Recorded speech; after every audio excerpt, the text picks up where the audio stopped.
السلام عليكم ورحمة الله وبركاته. وإذن سلام أصحابتا كسو دواد channel كان أصحابتا maanta iyo casriyaheeni maanta waxaa waaye daango ama khaloon ama bacbacleey ama geley saa u taqaaniinba galeyda isticmaalaya galeydaas waaye galeyda kasac waaye asxaabta waa soo habaysanayna insha allah.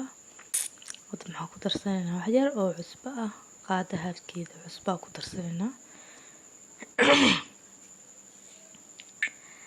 marka waa isku qasqaseynaa saas isku qasayna kadib dabka aadayna saxaada waxaan saaran digsi saliida ku jirto digsiga hadda waxaa ku shubnay galeydii aan ku shubaynaa daboolkeeda u dhiibaynaa insha allah.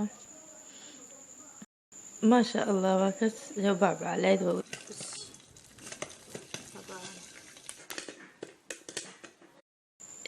kuwa hoose oo maxaa la soo haaro si ay noogu ayaga noogu bislaadeen noogu baabacdaan waxaan ku darsanaynaa qaado iyo qaado sir oo biyo ah ku darsanaynaa marka inaba caadi ma naqanaysa dhammaanteed halba kama soo haraayo asxaabay. marka intaa kusoo gedisanay aad maxaa dabkiisa digsiga ku celinay asxaabay. digsiga waxaan ku shubnay sokorta bakeeri halkiisa waaye. marka sokortan si ay noogu dhalaasho waxaan ku darsanaynaa wax yar oo biyo ah, laba qaado camal biyo ah ku darsanaynaa. intaana nagu filan waa qaslaynaa marka ilaa ay ka dhalaasho.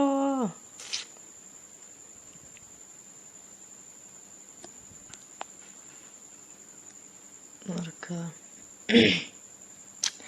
inaba caadi maaha casriyahan baroobe si aad u aragtid si aan lagaaga sheekeynin ka sheekey adiga aad sokorta saa u aragtiin way dhalaashay maasha allah. inaba caadi maaha sokorta marka adiga waa sugaynaa ilaa ay ka gursato marka sokor yar oo waxaa soo harayso oo maasha allah hadda maxaa ku darsanay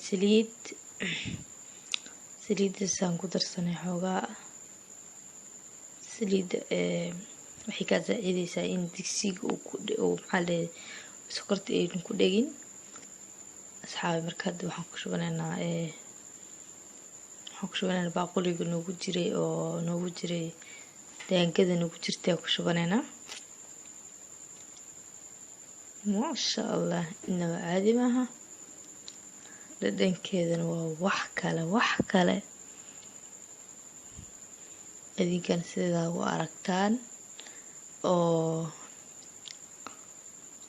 baraweystaan insha allah barawey insha allah si aad u aragtaan oo dhadhamisaan ya inaba caadi maaha maasha allah. quruxdeedana waa wax kale